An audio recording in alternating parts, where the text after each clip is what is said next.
Hello दोस्तों, welcome to my channel AP की दुनिया में आपका स्वागत है। मैं हूं अविनाश कुमार। तो दोस्तों फर्स्ट चैप्टर के तरह सेकंड चैप्टर भी लेकर आ गया हूं। जो चैप्टर का नाम है आत्म एवं व्यक्तित्व। यह 12th साइकोलॉजी बुक से लिया गया है और इस वीडियो में सिर्फ वीवीआई क्वेश्चन ही आपको सोल्व कराया जाएगा, जो आपके एग्ज़ाम के लिए काफ़ी महत्वपूर्ण हैं। तो चलिए दोस्तों, ज़्यादा टाइम वेस्ट नहीं करते हुए वीडियो स्टार्ट करते हैं। तो दोस्तों, आज का क्वेश्चन है आत्म किसे कहते हैं। ये भी क्वेश्चन आपके प्रत्येक वर्ष लघुत्तरीय में पूछे जाते हैं। 2 नंबर में पूछता है आत्म किसे कहते हैं। तो इसका आंसर दोस्तों लिखेंगे, अपने आप के बारे में सोचना, समझना तथा जानना ही आत्म कहलाता है। जैसे मैं विद्यार्थी हूँ, मैं मेहनती हूँ। आत्म आत्म को मुख्य रूप से आत्म को 2 भागों में विभाजित किया है। पहला है व्यक्तिगत आत्म और दूसरा है सामाजिक आत्म। व्यक्तिगत आत्म का मतलब होता है जब कोई व्यक्ति अपने बारे में बताता है तो वह व्यक्तिगत आत्म कहलाता है। जैसे मैं ईमानदार हूँ, मैं आलसी हूँ, यानी अपने आप के बारे में बताता है कि मैं क्या हूँ, नहीं हूँ, तो व्यक्तिगत आत्म कहलाता है।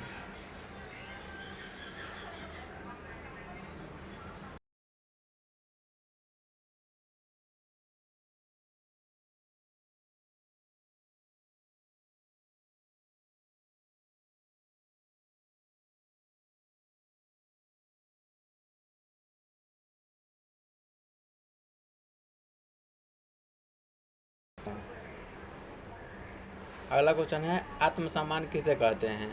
तो इसका आंसर लिखेंगे, व्यक्ति को अपने मूल्य एवं अपने आप को ऊंचे स्तर का समझना तथा सम्मानित करना ही आत्मसम्मान कहलाता है।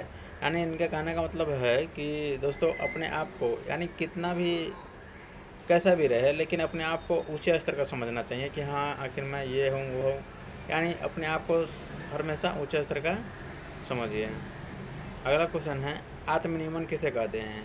अपने व्यवहार को संगठित करना या अपने आप को निर्देशित करना, अर्थात खुद का नेतृत्व खुद ही करना ही आत्म कहलाता है। अगला क्वेश्चन है नेतृत्व क्या कहलाता है। यह भी क्वेश्चन आपके 2 नंबर में प्रत्येक वर्ष पूछे जाते हैं, इसलिए इसे भी आप अच्छे तरह से देख लीजिएगा। तो इसका आंसर लिखेंगे, किसी समूह में प्रभावी ढंग से शामिल होकर पूरे समूह को अपने दिशा निर्देश पर चलाना ही नेतृत्व कहलाता है। यानी दोस्तों, किसी प्रकार का समूह होता है या दल होता है, उसमें हम शामिल हो जाते हैं और शामिल होने के बाद अपने ही दिशा निर्देश पे चलाते हैं, वही नेतृत्व कहलाता है। अगला क्वेश्चन है व्यक्तित्व क्या है। तो इसका लिखेंगे, व्यक्ति की वे सारी व्यवस्थाएं जो हमें एक दूसरे से अलग करती है। जैसे रंग, रूप, आकार, यानी किसी न किसी तरह से हमें क्या करती है, अलग ही करता है व्यक्तित्व। यानी हर व्यक्ति की व्यक्तित्व जो होती है वो अलग अलग तरह की होती है। कोई मोटा होता है तो कोई पतला होता है, कोई छोटा होता है तो कोई लंबा होता है। यानी सभी व्यक्ति अलग अलग तरह के होते हैं, यानी किसी न किसी तरह से वो अलग ही रहता है। तो इसी प्रकार जैसे कि इसी सबको देखते हुए एक मनोवैज्ञानिक थे जिनका नाम था सेल्डन ने इसे 3 वर्गों में रखा है। कुछ प्रकार बताए जो 3 प्रकार हैं। तो क्वेश्चन पूछेगा आपको, सेल्डन के अनुसार व्यक्तित्व के प्रकारों का वर्णन करें। ऐसा ही पूछेगा दोस्तों, आपको 2 नंबर में पूछ देता है कभी कभी, और कभी कभी 5 नंबर में पूछ देता है। तो इसका आंसर लिखेंगे, मनोविज्ञान के प्रसिद्ध मनोवैज्ञानिक सेल्डन ने व्यक्तित्व को 3 वर्गों में विभाजित किया, यानी 3 वर्गों में रखा है जो निम्न है। पहला जो है गोलाकृत। गोलाकृत को जैसे कि है ना एंडोमॉर्फिक कहते हैं, यानी कभी कभी आपको क्वेश्चन में एंडोमॉर्फिक दे देते हैं। और दूसरा का जो है आयताकृत, जिसे मेसोमॉर्फिक कहते हैं। और तीसरा का जो है वो है लंबकृत, यानी एक्टोमॉर्फिक इसे कहते हैं। और इसे हल भी करना पड़ता है। तो इसे हल कर देंगे कि गोलाकृत, तो इसके अंतर्गत लिखेंगे, इसके अंतर्गत वैसे व्यक्ति आते हैं जो गोले, मोटे, मृदुल आकार के होते हैं। ऐसे व्यक्ति सामान्य व्यवहार के होते हैं तथा ये मिलनसार होते हैं, अर्थात खाने पीने में अधिक रुचि रखता है। और दूसरा है आयताकृत, यानी मेसोमॉर्फिक। इस प्रारूप के व्यक्ति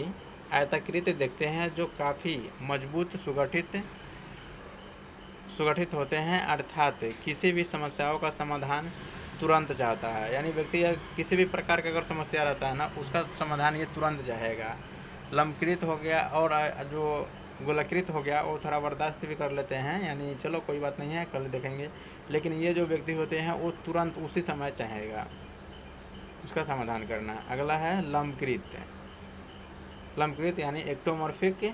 इस प्रकार के व्यक्तित्व वाले व्यक्ति पतले, लंबे तथा सुकुमार होते हैं या कुशाग्र बुद्धि के होते हैं, अर्थात इसमें कलात्मक गुण अधिक पाया जाता है, जैसे पेंटर, मूर्तिकार। दोस्तों आपको क्वेश्चन में यह भी पूछ देता है कि कुशाग्र बुद्धि किस में पाया जाता है।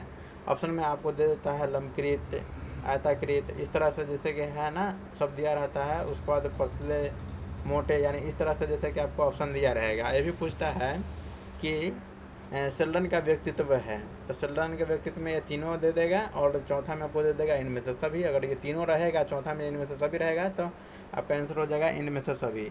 अगर उसमें से कोई चेंज कर दिया कि जैसे अगर दूसरा डाल दिया कि हाँ कि इनमें से कौन नहीं है, यानी बता क्वेश्चन रहेगा शेल्डन का निम्नलिखित में से कौन व्यक्तित्व नहीं है, तो उसमें एक डिफरेंट डाल देगा, तो वही आंसर हो जाएगा। अगला क्वेश्चन है कार्ल यूंग के अनुसार व्यक्तित्व के प्रकारों का वर्णन करें। यह भी क्वेश्चन जो है आपको 2 नंबर में और 5 नंबर में प्रत्येक वर्ष पूछते हैं। तो इसका आंसर लिखेंगे। मनोविज्ञान के प्रसिद्ध मनोवैज्ञानिक कार्ल यूंग अपने अध्ययन के आधार पर व्यक्तित्व को 2 वर्गों में रखा है, जो निम्न है। पहला है अंतर्मुखी, दूसरा है बहिर्मुखी। तो जो अंतर्मुखी व्यक्तित्व वाले व्यक्ति होते हैं वो सुस्त तथा शांत स्वभाव के होते हैं। ऐसे व्यक्ति जो होते हैं समाज से कोई मतलब नहीं रखता है, अर्थात दोस्ती करना पसंद नहीं करता है। ये अधिकतर अकेला रहना पसंद करता है। ऐसे व्यक्ति भविष्य में लेखक, कवि बन सकते हैं। अगला जो है बहिर्मुखी। बहिर्मुखी व्यक्तित्व वाले व्यक्ति जो होते हैं वो काफ़ी चंचल स्वभाव के होते हैं। ऐसे व्यक्ति समाज से जुड़े हुए रहते हैं, अर्थात ये दोस्ती करना पसंद करते हैं। ऐसे व्यक्ति भविष्य में नेता, अभिनेता बनते हैं। अगला क्वेश्चन है फ्रीडमैन के अनुसार व्यक्तित्व को परिभाषित करें। यह भी प्रत्येक वर्ष पूछे जाते हैं, इसलिए आप अच्छे से याद कर लीजिएगा। आपको यह भी पूछेगा कि टाइप ए व्यक्तित्व को किसने प्रतिपादित किया था, तो वो हो जाएगा फ्रीडमैन। तो इसका आंसर लिखेंगे मनोवैज्ञानिक फ्रीडमैन के अनुसार व्यक्तित्व जो है वो 4 प्रकार के होते हैं type A, type B, type C, type D. तो चलिए देखते हैं टाइप ए क्या कहता है। टाइप ए व्यक्तित्व वाले व्यक्ति काफ़ी चंचल होते हैं या जल्द ही अपना धैर्य खो देता है। ऐसे व्यक्ति में धैर्य की कमी होती है या किसी भी कार्य को जल्द से जल्द पूरा करना चाहते हैं। ऐसे व्यक्ति प्राय नेता, वकील बन सकते हैं। दोस्तों यानी ये जो व्यक्ति होते हैं ना, यानी इसमें धैर्य की कमी होती है। यानी किसी भी कार्य को करेगा ना बिना सोचे समझे है ना, पूरा एकदम फटाफट करने लगेगा। ये नहीं सोचेगा कि हाँ वो सही होगा या गलत होगा। अगला जो है टाइप बी। टाइप बी व्यक्तित्व वाले व्यक्ति धैर्यवान होता है या अकेला रहना पसंद करता है तथा ऐसे व्यक्ति किसी भी कार्य को निष्कर्ष निकालकर उसका धीरे धीरे निपटाना करते हैं। ऐसे व्यक्ति प्राय लेखक, कवि। यानी दोस्तों जो टाइप बी वाले जो व्यक्ति होते हैं वो धैर्यवान होते हैं, यानी किसी भी कार्य को निष्कर्ष निकाल के पूरा तरह यानी अच्छी तरह से उस कार्य को करने का प्रयास करता है ताकि वो कार्य सफल हो। अगला है टाइप सी। टाइप सी व्यक्तित्व वाले जो व्यक्ति होते हैं, टाइप सी व्यक्तित्व को मनोवैज्ञानिक मॉरिस के द्वारा प्रतिपादित किया गया था। अर्थात इन्होंने कहा कि इस प्रकार के व्यक्तित्व वाले व्यक्ति कैंसर जैसे रोग से पीड़ित रहते हैं तथा यह अपनी बीमारी के प्रति संवेदनशील रहते हैं। इन्हें अपने मृत्यु का पता रहता है, इसलिए ये अपने जीवन के कुछ पलों को खुशी खुशी से बिताना चाहते हैं तथा किसी से झगड़ा मारपीट नहीं करना चाहता है। यानी दोस्तों ये जो व्यक्तित्व वाले व्यक्ति होते हैं ये किसी तरह ऐसे बीमारी से पीड़ित रहते हैं जो कि इन्हें मृत्यु का अपना जीवन काल पता रहता है। यानी कि हाँ कि हमारा जीवन काल कितने दिन का है और उसके बाद जो जितना दिन का जो जीवन काल रहता है उसी में एक खुशी खुशी बिताना चाहते हैं, अर्थात किसी से मारपीट नहीं करना चाहते हैं।